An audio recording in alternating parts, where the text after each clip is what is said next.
소소한 말씀, 행복한 하루, 말씀 묵상 시작하도록 하겠습니다. 오늘 우리가 함께 묵상할 말씀은 구약성경 예레미야서 5장 20절에서 31절 말씀입니다. 너는 이를 야곱 집에 선포하며 유다에 공포하여 이르기를 어리석고 지각이 없으며 눈이 있어도 보지 못하며 귀가 있어도 듣지 못하는 백성이여 이를 들을지어다. 여호와의 말씀이니라. 너희가 나를 두려워하지 아니하느냐? 내 앞에서 떨지 아니하겠느냐? 내가 모래를 두어 바다의 한계를 삼되 그것으로 영원한 한계를 삼고 지나치지 못하게 하였으므로 파도가 거세게 이나 그것을 이기지 못하며 뛰노나 그것을 넘지 못하느니라. 그러나 너희 백성은 배반하며 반역하는 마음이 있어서 이미 배반하고 갔으며 또 너희 마음으로 우리에게 이른 비와 늦은 비를 때를 따라 주시며 우리를 위하여 추수 기한을 정하시는 우리 하나님 여호와를 경외하자 말하지도 아니하니 너희 허물이 이러한 일들을 물리쳤고 너희 죄가 너희로부터 좋은 것을 막았느니라. 내 백성 가운데 악인이 있어서 새 사냥꾼이 매복함같이 지키며 돛줄로와 사람을 잡으며 새장에 새들이 가득함같이 너희 집들의 속임이 가득하도다. 그러므로 너희가 번창하고 거부가 되어 살지고 윤택하며 또 행위가 심히 악하여 자기 이익을 얻으려고 송사 곧 고아의 송사를 공정하게 하지 아니하며 빈민의 재판을 공정하게 판결하지 아니하니 내가 이 일들에 대하여 벌하지 아니하겠으며 내 마음이 이 같은 나라에 보복하지 아니하겠느냐. 이 땅에 무섭고 놀라운 일이 있도다. 선지자들은 거짓을 예언하며 제사장들은 자기 권력으로 다스리며 내 백성은 그것을 좋게 여기니 마지막에는 너희가 어찌하려느냐. 하나님이 아무리 말씀을 해도 이스라엘 백성은 들을까요? 듣지 않을까요? 듣지를 않습니다. 심지어는 징계를 당해도 깨닫지를 못한다는 거예요. 아니, 저 깊은 바다도 하나님이 말씀하시면 밀물, 썰물, 경계를 지킨다는 거죠. 하나님께서 물 들어와 그러면 밀물이 들어오고 물 나가 그러면 썰물이 나간다는 겁니다. 그런데 이 세상 모든 피조물 중에서 유일하게 하나님 말씀을 안 듣는, 하나님께 불순종하는 피조물이 하나 있는데 그게 바로 인간이라는 거예요. 그 중에서도 이스라엘은 아주 고집센 백성이었습니다.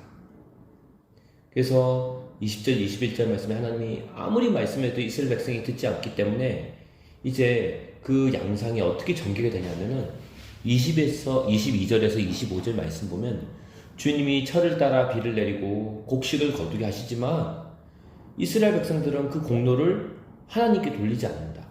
즉 누구에게 돌린다? 바알에게 돌린다는 거예요. 주님을 인정하지 않는다는 거죠.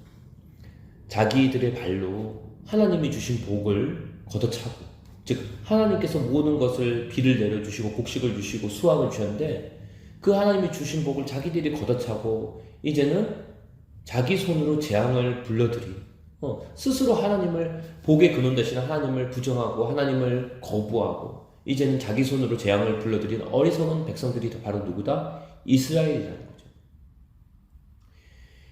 26절에서 28절 말씀 보면 이 백성들이 하나님을 두려워하지 않으니까 당연히 나라꼴이 말이 아니라는 걸 말하고 있습니다.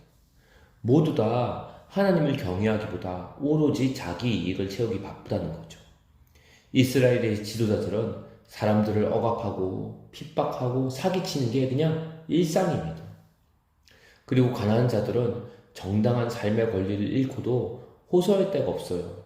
왜냐하면 사회 지도자들과 통치자들이 한통속이 되어서 가난한 사람을 약탈하는 강도가 되었기 때문입니다.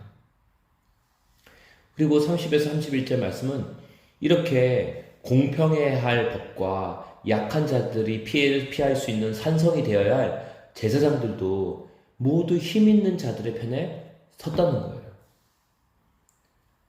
정부가 타락하면 다시 새로운 지도자와 새로운 정부를 세우면 되지만 교회가 타락하면요, 그건 도저히 회복이 불가능합니다. 거룩한 것이 타락하면 세상보다 더 썩은 데가 난다는 거죠. 오늘 이스라엘의 상태가 그렇다는 겁니다. 하나님을 믿는다고 하는 백성들이 그리고 하나님의 말씀을 맡았다고 하는 제사장들과 지도자들이 타락하니까 이젠 그들을 멈출 수 있는 브레이크가 없다는 거죠. 자정자금이 안 된다는 겁니다. 이제 남은 길은 하나밖에 없습니다. 하나님의 심판이 수순으로 기다리고 있다는 거죠. 하나님께서도 오래 참으심으로 기다리다가 이제 심판 외에는 이 백성을 치료할 방법이 없다고 선포하십니다. 그런데 하나님의 심판에 대해서 우리가 생각할 게 있습니다. 하나님은 심판이 전부가 아닙니다. 하나님은 심판 중에도 자비를 베푸시는 하나님이세요. 우리가 알다시피 오래전에 노아 시대에 하나님께서 물과 홍수로 심판하셨습니다. 근데 그렇게 심판하신 이유는 심판을 하지 않으면 인류가 스스로 멸망하기 때문이에요. 노아 시대에 인류 스스로 놔두게 되면은 자기들끼리 싸우고 죽이다가 자멸하기 때문에 스스로 멸망하기 때문에 하나님이 인간의 역사에 개입하셔서 인간을 물로 심판하심으로 노아의 식구들을 보존함으로 인류의 멸망을 막아주었습니다. 그래서 하나님은 심판조차도 그냥 진노만으로 행하신 게 아니라 사랑으로 행하신다는 거죠. 하나님께는 심판도 사랑이라는 겁니다. 심판하지 않으면 모두가 결국은 다 죽기 때문입니다. 오늘 예레미야 당시의 상황도 마찬가지입니다. 하나님이 심판하지 않으면 이스라엘은 스스로 자멸하는 상황이었어요. 그대로 놔두면 결국은 완전히 타락해서 멸망으로 가기 때문에 심판을 통해 하나님의 백성을 정결하게 하고 또 그루터기 같이 남은 자들을 통해 다시 하나님의 백성과 나라를 세울 수 있기 때문이었습니다. 그게 하나님의 심판이었던 거예요. 하나님은 무작정 심판만 하시는 하나님이 아니십니다. 심판 중에 자비를 베푸시는 그 하나님을 오늘 우리도 붙잡았으면 좋겠습니다. 오히려 심판조차도 하나님의 사랑의 한 방편인 거죠. 특별히 오늘 우리들의 삶 속에서 정말 조그마한 시련조차도 하나님의 허락과 은혜 속에 있음을 우리가 굳게 신뢰했으면 좋겠습니다. 그리고 이 시련과 어려움을 통해 우리 자신도 정결케 되고 나아가 우리의 가정 또 우리가 속한 공동체 더 나아가 이 조국과 교회와 백성들이 하나님의 정결한 나라와 백성으로 설 수 있도록 우리 함께 기도하는 시간 가지도록 하겠습니다.